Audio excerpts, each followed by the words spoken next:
Welcome the students of class 12. It's our sixth part, exercise 1B and example number third.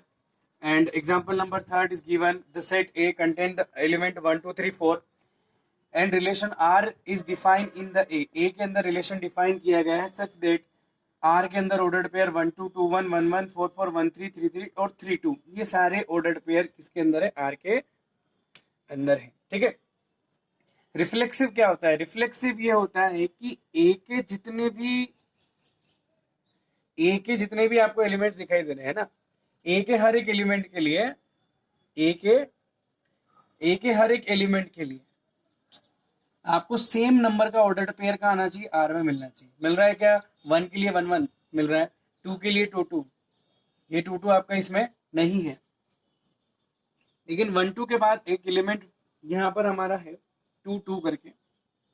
2 2 है, 2 1 नहीं है, 2 2 है. 1 2 2 2 फिर 1 1 4 4 4 और 1 3 और 3 3 1 3 3 3 3. रिफ्लेक्सिव रिलेशन में हम देख रहे हैं कि 1 1 हमारे पास 2 2 है, 3 3 हो गया और 4 4 हो गया. तो लिखेंगे since 1 1 2 2 3 3 and 4 4 belongs to R, therefore R is क्या हो जाएगा? रिफ्लेक्स. ओके. सेकंड किसकी बात करते हैं अपन? सिमेट्रिक की बात करते हैं. फॉर सिमेट्रिक रिलेशन अगर सिमेट्रिक रिलेशन की बात करोगे तो क्या चाहिए? ए बी है. अगर ए बी आर में तो बी ए का चाहिए, आर में चाहिए. किसी को भी आप तोक लो. इक्वल एलिमेंट को अगर अपन लेते हैं तो इसका तो सेम ऑर्डर पेयर वही होता है, वो तो मिलेगा ही मिलेगा. इसके अलावा डिफरेंट ले सकते हैं.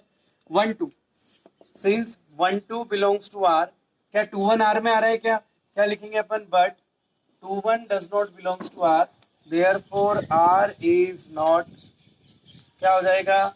बोलो ना. R is not symmetric. Third, for what? For transitive relation.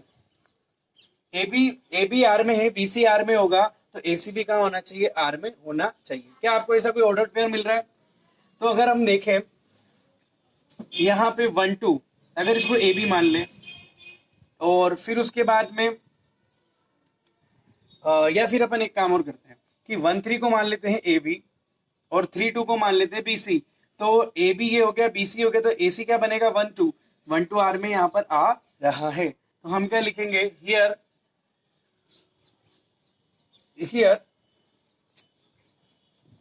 यहां आ जाएगा आपका 1 since 1 3 belongs to R, 3 2 belongs to R, and the another 1 2 is also belongs to R. Therefore, we can say that R is क्या हो जाएगा? Transitive relation. R एक transitive relation हो जाएगा. ठीक है. तो इस तरीके से ये हमने कौन सा सोल्व कर लिया? ये हो गया हमारा एग्जाम्पल नंबर 3. अब हम देखते हैं एग्जाम्पल नंबर 4, जो कि बहुत इजी क्वेश्चन है. ये कौन सा था हमारा? ये था एग्जाम्पल नंबर 3. अब हम देखेंगे एग्जाम्पल नंबर 4. ये क्वेश्चन हमारा एग्जाम्पल नंबर 4. ध्यान दीजिए. Set A is the set of all the real number. सारे रियल नंबर का सेट हमारे पास कौन है? ए.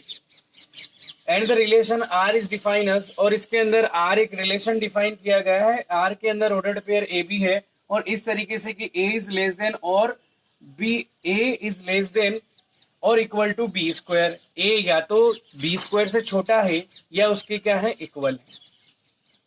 सबसे पहले मैं आपको इसमें एग्जांपल से समझाना चाहता हूं. मैं सबसे पहले बात कर रहा हूं, यहाँ पे प्रूव करना है आर रिफ्लेक्सिव नहीं है, सिमेट्रिक नहीं है और ट्रांजिटिव भी नहीं है. सबसे पहले मैं आपको बात कर लेता हूं. किसकी बात करता हूं? रिफ्लेक्सिव की. अच्छा, हमको सारे रियल नंबर के लिए सेम नंबर के ऑर्डर्ड पेयर का आने चाहिए, आर में आने चाहिए.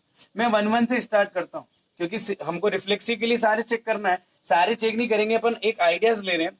तो सबसे पहले मैं 1 1 अगर लिखूं कि अगर 1 1 आर में है तो क्या होना चाहिए? ये होना चाहिए कि 1 is less than equal to क्या होना चाहिए? 1 स्क्वायर. तो 1 इज लेस देन और equal to 1. Yes, order pair 1 1 belongs to R, क्योंकि प्रूव हो गया कि 1 1 के क्या है? इक्वल.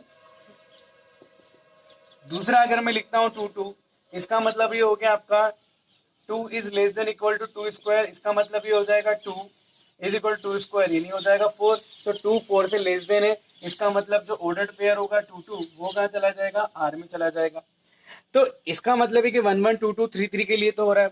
हम माइनस वाली वैल्यू के लिए चेक कर लेते हैं, -3 suppose -3 both are negative integers, so what will be happen, -3 less than और equal to -3 square, so it means that -3 is less than और इक्वल टू +9, तो 9 से छोटा होता है -3, इसका मतलब ये हो गया कि -3, इसका मतलब ये हो गया कि -3 जो है वो भी आर में है। फिर अपन देख लेते हैं एक नेगेटिव एक पॉजिटिव, -3 और क्योंकि वो रिफ्लेक्सिव तो होगा नहीं, है ना, समझ में आ रही बात आपको। तो नेगेटिव नंबर के लिए अपन ने क्या करा, नेगेटिव नंबर के लिए अगर अपन ने देखें या तो दोनों नंबर कैसे होंगे, पॉजिटिव होंगे क्योंकि सेम है, या फिर दोनों कैसे होंगे, नेगेटिव होंगे। क्लियर है। तो हमारे पास जितने भी इंटीजर्स हैं उन सभी इंटीजर्स के लिए हमने देख लिया कि ये रिलेशन फॉलो हो रहा है। ठीक है, समझ में आ रही बात। -4 भी लेके देख लेते हो आप तो भी ये होगा, लेकिन कहीं ना कहीं इसने लिख रखा है कि नॉट रिफ्लेक्सिव, तो जरूर कोई ना कोई ऐसा रियल नंबर है। अभी तो हम इंटीजर तक पहुंचे, तो कोई ना कोई ऐसा नंबर आगे हमको मिल सकता है जिसके लिए रिलेशन फॉलो नहीं होगा। तो एक एग्जाम्पल के अकॉर्डिंग आपके बुक में दिया है, तो उसी से मैं आपको बता दे रहा हूं यहाँ पर कि एक नंबर आपका 1/2 जो कि एक रियल नंबर है, ये रेशनल तो है लेकिन ऑल द रेशनल नंबर और also real number, 1/2 is not less than equal to 1/2 का स्क्वायर। क्यों नहीं है भैया, तो 1/2 होता है आपका कितना, 0.5, जबकि 1/4 जो होगा, 1/2 का स्क्वायर 1/4, ये होता है 0.25, तो 0.50, इसका मतलब 5 का मतलब 0.50 इज नॉट लेस देन और equal to 0.5, therefore we can say that 1/2 does not belongs to R. Therefore what will be happen, therefore R is not, therefore R is not reflexive, R reflexive नहीं है। अब हम अगली बात करते हैं, हमारे पास क्या होना चाहिए, सिमेट्रिक की बात करते हैं। तो सिमेट्रिक में क्या होगा, सेकंड हम लिखते हैं for symmetric relation. Symmetric relation देखिए, सिमेट्रिक रिलेशन में क्या होगा, सिंस हम लिख सकते हैं सिमेट्रिक में क्या होगा, ए बी अगर आर में है तो बी ए भी आर में होना चाहिए।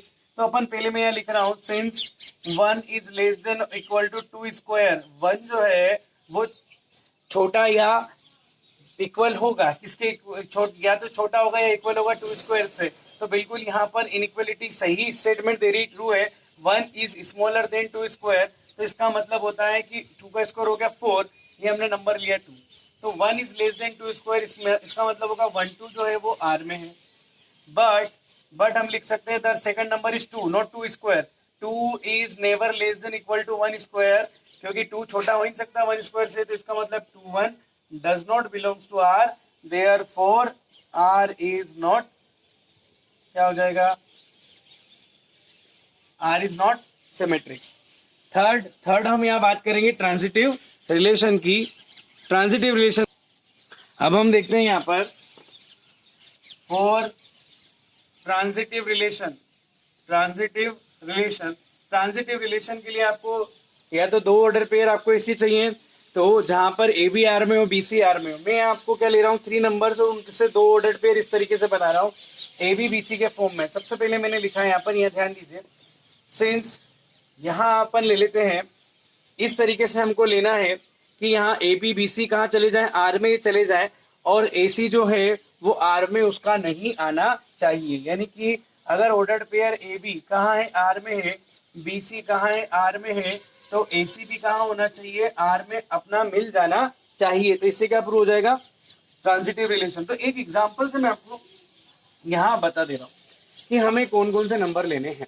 सबसे पहले मैं लिख रहा हूँ 3 इज लेस देन और इक्वल टू -4 स्क्वायर। क्या 3 जो है -4 के स्क्वायर से छोटा होगा या इक्वल होगा, दोनों में से एक बात आनी चाहिए। तो 4 का स्क्वायर होता है 16, लेकिन किसी भी नेगेटिव नंबर का स्क्वायर जो होता है वो प्लस होता है। तो 3 इज लेस देन और इक्वल टू 16, 3 16 से छोटा होता है, इसका मतलब 3 - 4 बिलोंग्स टू R।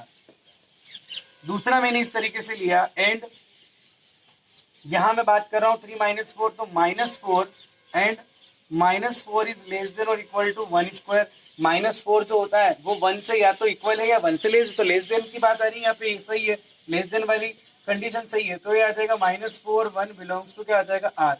बट मैं आपको लिखूंगा ए सी, ए कौन है 3 है, सी कौन है 1 है, तो 3 इज नॉट लेस देन और equal to 1 square, this implies that 3 1 does not belongs to R, therefore R is not क्या हो जाएगा, बोलो ना, R is not transitive relation, R transitive relation नहीं हो। तो इस तरीके से ये क्वेश्चन बहुत सिंपल क्वेश्चन है, लेकिन थोड़ा सा हमको इसमें क्या करना पड़ेगा, सोचना पड़ेगा, और हम इसको आसानी से सॉल्व कर सकते हैं। मैंने आपको नंबर से इसलिए सॉल्व कराया क्योंकि और इजी आपको समझने में इजी रहेगा, इसलिए। तो ये हमारे आज के जो क्वेश्चन हैं ये हमने सॉल्व किए हैं। हमको 3 और 4 हमको आज के 2 क्वेश्चन सॉल्व कर रहे हैं, फिर अगला लेक्चर में हम इसके बाद देखेंगे।